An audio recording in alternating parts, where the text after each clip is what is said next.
বন্ধুরা দেখতে পাচ্ছেন আমি দাঁড়িয়ে আছি যেখানে এইটি মূলত বাঙ্কির ক্ষেত। একজন বারভাবে বাকি তুলে আনছেন, তাহলে দেখতে পারবেন এখানে কিন্তু কিছু বাকি হয়েছে।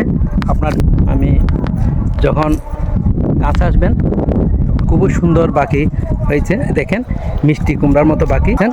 উনি ক্ষেত থেকেই সবে মাত্র এনেছেন। যদি দেখাই দেখতে পাচ্ছেন সুন্দর বাঙ্কি এখানে ধরে রয়েছে, বিশাল আকৃতির বাঙ্কি। আপনাদের দেখাই তাহলে বিশাল একটি এলাকা জুড়ে এই বাঙ্কি ক্ষেত করা হয়েছে।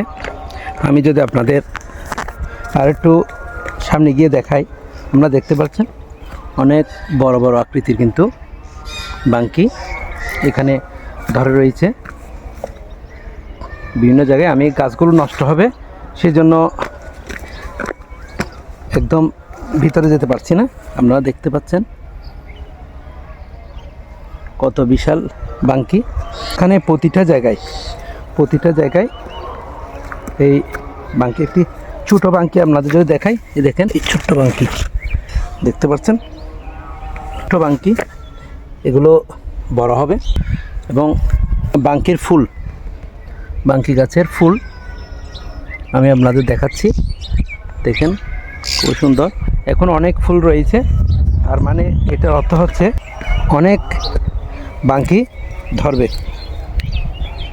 অনেক বাঙ্কি। কত বিশাল বাঙ্কি এখানে ধরে রয়েছে, দেখেন এক জায়গায় 2-3টা করে ধরে রয়েছে। প্রচুর জমায় প্রতি বছর এখানে বিশাল এলাকা জুড়ে এই বাঙ্কি ক্ষেতগুলো করা হয়, আপনারা দেখতে পাচ্ছেন। এবং এইগুলো একটি গাছে প্রায় 7-8-10টা পর্যন্ত ফলন দিয়ে থাকে। দেখেন এখানে অসংখ্য বাকি, এখানে যারা এই বাকিগুলো চাষ করেছে তথা ফলিয়েছে তারা এখানে রেখেছে।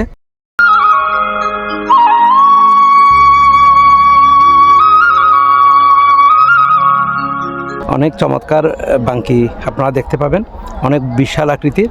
এখনও অনেক গাছে ফুল রয়েছে এবং কিছু এখনও ছোট বাঙ্কি রয়েছে, যেগুলো এখনও ছোট, এগুলো অনেক বড় হবে। এবং এখানকার স্থানীয় চাষিরা এই বাঙ্কি চাষ করে প্রতি বছর অনেক অর্থনৈতিকভাবে সমৃদ্ধ হয়, অর্থাৎ অনেক টাকা আয় করে বৎসরে। তো বন্ধুরা আজ এই পর্যন্তই, দেখা হবে নতুন একটি ভিডিওতে। ততক্ষণ পর্যন্ত ভালো থাকেন, সুস্থ থাকেন, সকলের জন্য শুভকামনা।